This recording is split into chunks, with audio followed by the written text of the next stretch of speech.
Hey, welcome to the Whole Loaf. I am with... Let's start this again. Welcome to the Whole Loaf. My name is Paul Bertzloff. I am here with Deborah Murray, author of 17 cookbooks and food stylist to the stars, and my wife, Suzanne. You know, that's like my entire day right there. I don't know about you. But how do you start your days? I mean, when you wake up, how do you wake up in the morning? Somebody asked me once, do you wake up grumpy? I said, no, I normally let her sleep in. But I mean, how do you wake up in the morning, right? You know, just this morning, I had someone in the church office say, you know, we accomplish more before 10 a.m. than most people do all day long. And that kind of hit me. Because I'm thinking, yeah, we got up and we were running, we were filming and doing everything super early this morning. But you know, I always feel like I'm running hectic. You know, I always feel like my blood pressure is up and I'm always on the move, always running hectic. But I mean, how do you start your days in the morning? You know, I just saw this thing that said the media that we consume, well, it has an impact on us, doesn't it? Mm-hmm. The media that we watch, it impacts our thinking, our behavior, and our emotions. And you suspected it, all right? I mean, I know you already knew this, but now research has confirmed it. A study out of the University of Harvard, or Harvard University, says starting your day with bad news is terrible for your mental health. Yeah, no kidding. Exactly. But Harvard did a study on it, and so now it's getting some traction, right? You know, remember that old age tradition? Remember this? You see it on sitcoms, or maybe you can even remember this when you were a kid. Mom and dad reading a newspaper, as if who reads a newspaper nowadays? I know there's like two of you out there. But mom and dad sitting at the breakfast table, they're reading a newspaper as the kids are eating their cereal, right? Just kind of consuming the news. Well, I know that that's not the way it works anymore. I know now it's social media. You know, you always got your face in your cell phone, and you've got the news alerts, and Instagram is going off. And so, you know, Harvard, in that study, they said, if you watch just 3 minutes of news, 3 minutes of news. For 27% of people, for 1/3 of people who watch 3 minutes of news, it leads from 6 to 8 hours of grumpiness. That's amazing. Isn't it? For 1/3 of people. That TV out of the household. Yeah, I know. I've seen other studies before that said 14 minutes. If you watch 14 minutes of news, it will negatively impact your entire day. And Harvard said, you know, the effects were much more significant and much more dramatic than they expected. Wow. And so that follows you all day long. Just watching a few minutes of news, that negative news in the morning, it decreases your performance at work. Studies show that it increases rates of depression among people. And really, we learn helplessness. Because all of these things are taking place all around the world. Right? There are events and situations that we have absolutely no control over. And so what happens is most people just kind of throw their hands up in the air and say, I can't do anything about it anyway. They just get this sense of helplessness, right? And it just increases the depression and the poor outlook on life. Makes sense. And so that 3 minutes of news, so how do you start your day? So that's what we're going to talk about this morning. We're going to cook some breakfast foods for you, and we're going to share with you some ways that you can start your day positively, and you can have that great, positive, sunshiny outlook throughout the day. And so what are you making for us this morning, Dad? All right, so I'm doing a couple of little recipes. The first one, my daughter Navarre taught me. It's so fun. It's so good for you. It is a pancake with 2 ingredients. 1 egg, 1 banana. You can use a blender, you can use a fork. I have a little waffle maker, and it's gonna make 3 waffles. You don't need the flour, you don't need to get out a big mess. And again, it's gluten-free, low, keto-friendly, super easy. And then there's another one in the oven that I'm not going to tell you about, because if we don't get there, we're not going to have it. So we're making a waffle with just an egg, 2 ingredients, an egg and a banana, and I am looking. I have 3 ingredients, okay, and I am looking forward to this because it sounds delicious. I see you've already whipped up your egg. I did, and again, I can start pouring it in while you guys talk about what you're going to do, because I'm going to make 3. Yeah. Okay, sounds good. Yeah, because I want to eat one of those that are hot. You know, and I'm going to share with you a pancita. Okay, now I've been to Hungary, so my family actually comes from Hungary. My mom's side of the family. I'm always hungry. Yeah, I know. I'm always hungry too. I know. Right, got some of that hungry blood running through us, right? And this past year, I actually went to Budapest, and we drove all around Hungary. We rented a car. Beautiful, beautiful country. Absolutely loved it.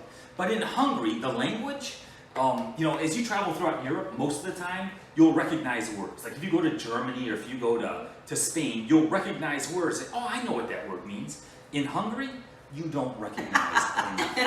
I mean, the Hungarian language is not related to any other European language. Very interesting. You do not recognize a single word. And so I'm not even certain I'm saying this right, but it's palicita, okay? And it's basically a Hungarian crepe. Now, my grandfather was a Hungarian chef, and we called him the little grandpa because he was about yay high. But so the little grandpa was a Hungarian chef. He was a professional chef his entire life. And I remember as a kid, he would whip up a stack of these, like it seemed to be like 100 high, right? And he would whip them up and we'd start filling them up. And so we're gonna share with you this morning how to make a palicita, or a Hungarian crepe.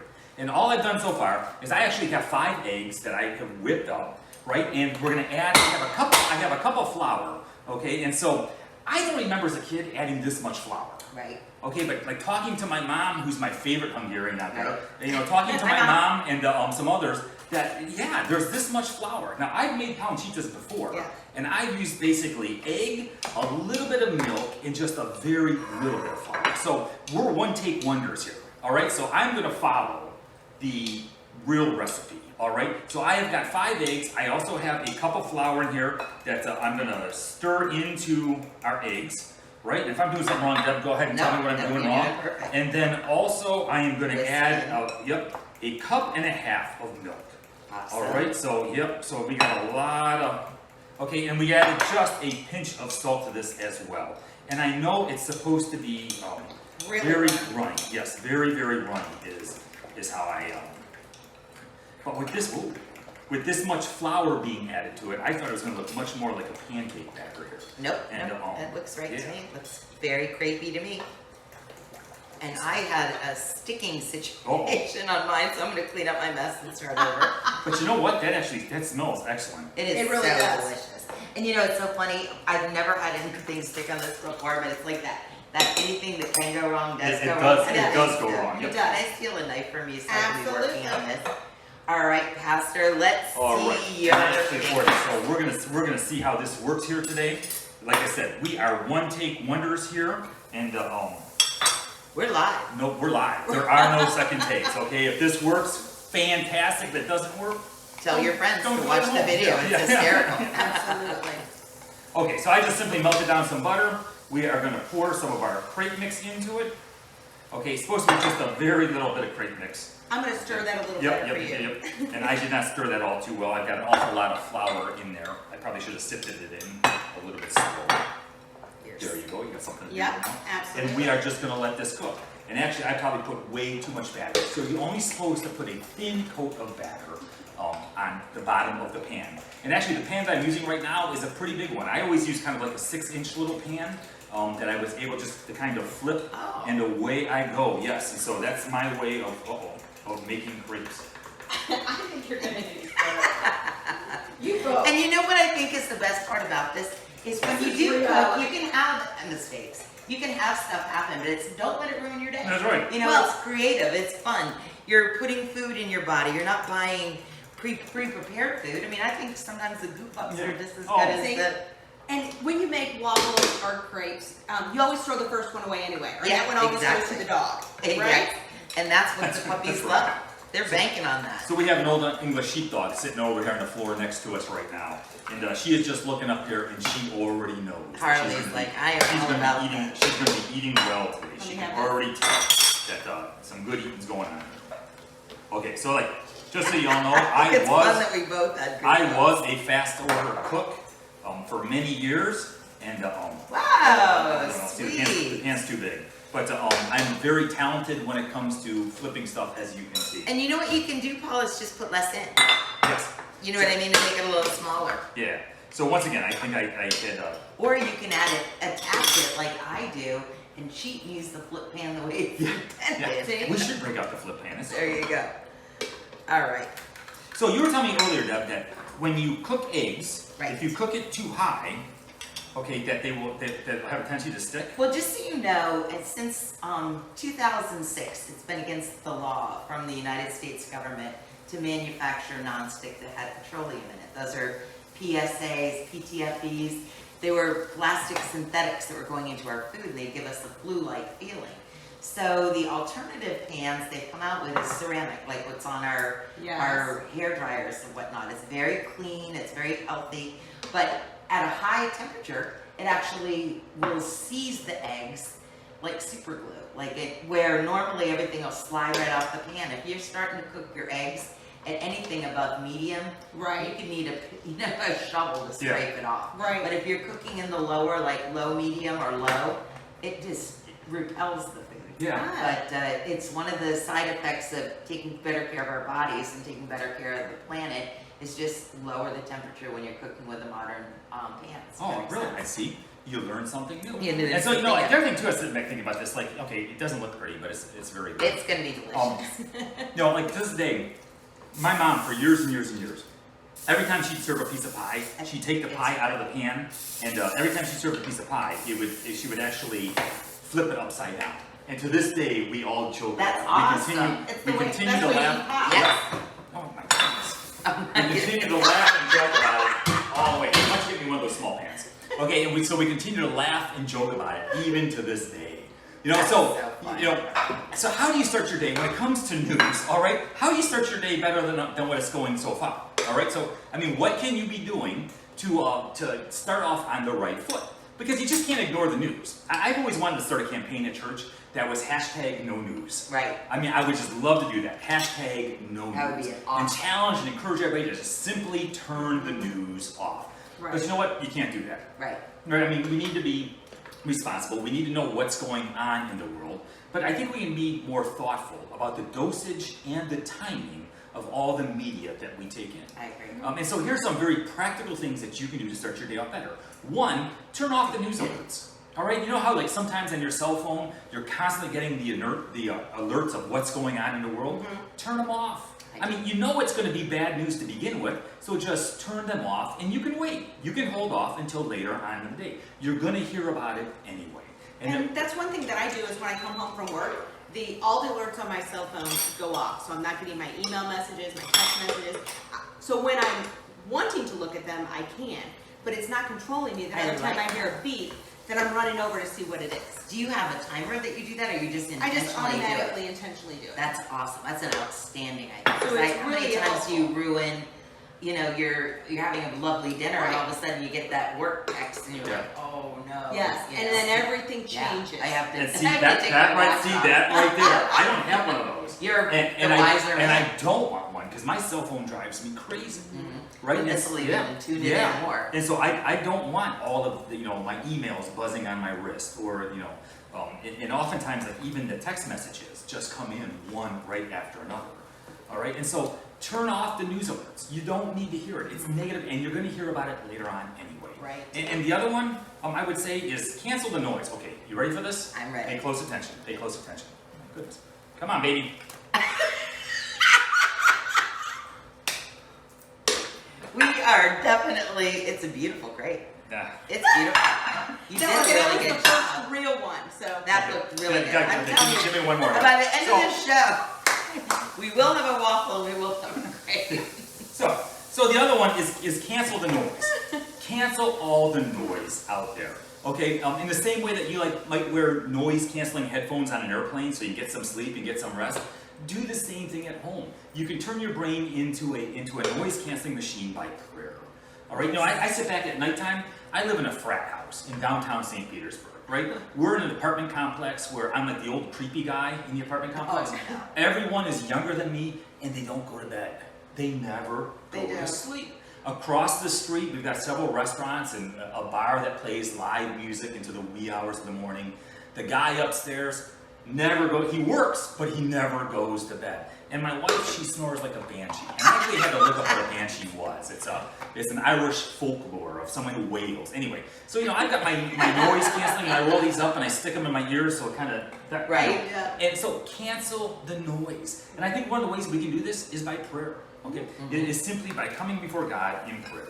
Okay, in praying. So cancel the noise. Okay, and the last one is change the ratio. Okay, start your day with empowering, solution-focused news. Start your day with good news. right? The gospel. So start your mornings being in God's Word. Delve into God's Word. What does God have to say about it today? Some of my all-time favorite Bible verses. You want to share some of those? Yeah. So in Lamentations, it says, the steadfast love of the Lord never ceases. His mercy never comes to an end. They are new every morning. I love that. They're new every morning. Great is your faithfulness. And then also in Psalms 30, weeping last night through the night, but joy comes in the morning. And a lot of times you may be really worried about something. You pray about it before you go to bed. And when you wake up, you feel like you have, here we Keep go, going. hold on. Oh, Yay. I got it. You feel like you have some resolution. You feel like you've got some peace, whatever it may be. And I think that really does change things in the morning. Yeah. So I love it. All throughout Scripture, we always see Jesus. Jesus would get up early in the morning and go to a solitary place to pray. All throughout Scripture, we see in the morning over and over again. Like the psalmist does. The psalmist says, it's good to proclaim your unfailing love in the morning, your faithfulness in the evening. That's what I start my day with.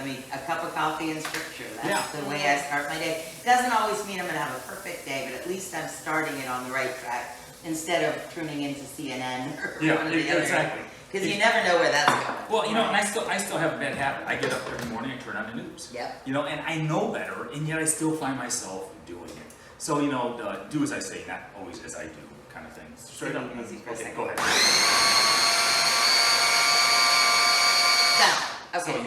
Okay. So we've got one pancita that has been made, and my grandpa used to make like hundreds of these because he would feed all the grandkids, and he was much more proficient at it Yes. than I was. You just had a little more practice. So, so change your rate. And you know what? If you're struggling with worry right now, I know this may sound really, really kind of strange, but if you are struggling with worry right now, schedule a time in your day to worry so that you're not doing it all the time. Right. Maybe you're even sad, okay? And you're struggling with this sadness. Well, schedule a time, when you can go be by yourself, you can go off into a solitary place, you can go to your room or something and just simply be by yourself and simply be sad.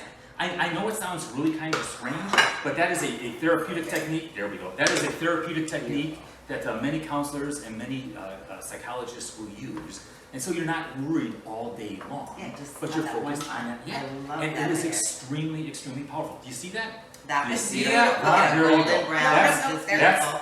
That's Wow, what they look like. Okay, so beautiful. just around, yep. Just looks and like so, a tray. yep, you can just make one after another. You can fill them with all kinds of good stuff. My wife here is filling them up with, she's got all kinds of fresh vegetables. We got some blueberries and some bananas and some strawberries over there along with some nuts.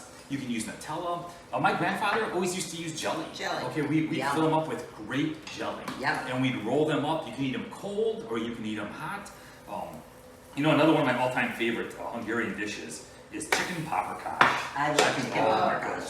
My I mom love can make that. mean chicken paprikash. That is good stuff. I like goulash too. Wolfgang Yeah, used to teach yeah, me how yeah, to make yeah. Hungarian That goulash, makes and that's beautiful. All right, so how are we going All right, over so here? I had 2 sticks, so we're starting from scratch again. And I've yet to ever had that happen before, but I did realize I was unplugged. So Yeah. again, Yeah. where you want that pan to not be too hot, Yep. with a waffle maker, you're gonna have stickage if it's not hot enough. Plus, my nonstick spray was not working. You do need to use nonstick spray on any pan, really, after you've used it for a while. It stops having that release, and especially with appliances like waffle makers. Yeah. Very good. So we So got the I'm waffle. gonna get you one of those. Okay, and so what else you got? Okay, so go Alright, ahead. so what I've got in the oven right now, Paul, I love this recipe, because a lot of times when my daughter is going, I go over in the morning and bring my puppy to puppy sit. So both of our puppies aren't alone all day long. Okay. So she drives to Tampa and I drive to Safety Harbor, and I wanna have something to snack on.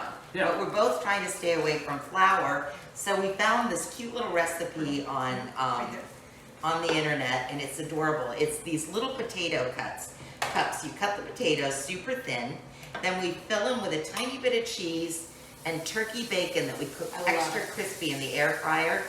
Then you pop the eggs in the center and finish them. So this is like hash browns, bacon, eggs, and cheese all in one little cup with no breading. Yep. So I'm gonna go ahead and Fantastic. make some more of It looks those. absolutely positively You gotta try it, excellent. there, Yeah. yeah. I Oh, see and look this. at my Oh. waffle came out perfect this time. Let me pop that over to your, Now we're Right. on a roll. See, it Yeah. started. The morning We're started cooking off good. rough, and now we're cooking But we good. didn't give We're up. focused- Look at that we're focused waffle. on the positive. Oh, I isn't that love it. adorable? But no, that's another good thing point too. You just never give up, right? Never give Even up. when things don't seem to be going your way, you just never give up. Now, I love the, it's in Psalm 143, verse 8. Okay, and I love what it says. It says, the psalmist says, let the morning bring me word of your unfailing love. Okay, our love is going to fail. Our love is going to fall, but God's love will never fail. Let the morning bring me word of your unfailing love, for I have placed my trust in you. And the psalmist, I love that, because it's very intentional, isn't it? Right. The psalmist is saying, I'm making the decision, I'm making the choice, I'm going to place my trust in you. Not in myself, not in the kings of this world, or in governments, or anything else. God, I'm going to place my trust in you, for only you are unfailing. And then he goes on to say, show me the way I should go. And I don't know about you, but I think that should be a prayer for all of us, right? Lord, show me the way I should be going this day, because so often what seems right to us isn't necessarily right. Okay? And then finally he says, for to you I entrust my life. And basically, once again, very intentional. The psalmist is saying, Lord, I'm making this decision, I'm trusting you with my life. Okay, because you are the King of Kings and the Lord of Lords. And so once again, Psalm 143, verse 8, let the morning bring me word of your unfailing love, for I have placed my trust in you. Show me the way I should go, for to you I entrust my life. Focus on the positive. Focus on the good news. Because what you put in your mind, what you put before your eyes, is going to impact your entire day. I see you're shaving up some potatoes. Over here? Okay. So what I did, see how razor thin they are. They kind of make great little contacts. Yeah. Now what you would do is you would rinse these, had I thought that through, you would rinse them. Then when they're still wet, you toss them in seasoning. I like a little paprika, a little salt and pepper, but you make a nice little flour. Another good Hungarian. So we got this Hungarian thing going. Oh, we do. Paprika. We should have thought about that. And so now see how they look like little flowers? We're going to pop them in the oven and let these bake for 10 minutes. We're going to spray with a little nonstick spray on them. Then we're going to add in our bacon and our eggs, lower the temperature to 300, and you're good to go. And so this is one of those things, you said Marilyn does this as meal prep. I mean, to me, it's not that hard. It takes about 25 minutes in the morning, and certainly it takes me that long to look presentable. So as I'm doing my makeover in the morning, that's when these are going on. But I love food that you can take on the go. Because if you have a long commute like Navarre and I do, it's fun to be able to snack on something and bring your coffee with you. And I used to go into the drive-thrus, and Paul, I was spending, when I saw what I was spending at those places, I thought, you know what? I don't make enough money to spend that kind of money in those places. So I intentionally stopped doing it. But now that I've grown accustomed to having portable food and portable coffee, I decided to rethink how to do it at home. And once again, if you do this with a family and with a child and everything else, you're learning some fun skills, you're having fun, even when you mess up. Okay? Exactly. And even the mess ups, like my mom slipping pieces of pie upside down all the time, something we still joke about. And even nowadays, I'll do it purposely. Yep. Okay, I'll do it purposely. Like at Thanksgiving, when it comes time to serve my mom a piece of pie, I'll flip it upside down. I do it on purpose. Just to bring Because back that's what she likes. Just to reminisce. I think what's really important there too is some of us can get caught up in that perfectionism, and that can really mess up your day if you're if you're gonna get screwed up because it isn't perfect. I know I've had friends that have battled with that before, like they just can't handle it if it's an absolutely perfect. Sometimes you just have to laugh at yourself and go, whatever, it's all good, We have good intentions here. And again, here's another one of these waffles. I really want you to taste these. Maybe we can get Suzanne to decorate them. We've got some good eating going on here. We've got our palanchitas, and Debbie, I'll have to have you try one of these. That's just what they look like. Ooh, this is Ooh, which one did you get? That's a palanchito. That's it right there. And Deb, I love these little mini waffles that Debbie's got going over here. Isn't that hot? Oh my gosh, that has to be hot. He loves it. Isn't that outstanding? Doesn't it kind of taste like banana bread? Only there's no flour in there. Here, Suzanne, try this. Right, so you could put little fruit in there. You could make it like a little banana taco or something in the morning. I'm a banana bread connoisseur, and I love banana bread. Oh. It's bad for you. Yeah, because of the flour and because of all the salt and the sugar. But I didn't add any taste. Isn't that It actually tastes really sweet. Isn't that nice? I love it. And again, some of the things that we need to think about is like making crepes. They're not as thick as pancakes. Well, you know what I mean? You're getting more fruit in. You're getting more good ingredients in. Your money's going a lot further. So I love that part. And I love, like Suzanne said, you put savory in there too. It doesn't have to be sweet. You're right. We used to just, like I said, slap jelly in there. We would all roll them up. We had a great time together. Great family memories. We learn how to make something new, all right? This is something I've been making Yep. since I was a kid. So, you know what? So we want you to start your day off right. Start your day with that good news, with the gospel. Anyway, hey, thanks for joining us. You have a great day and live love. We'll see you real soon.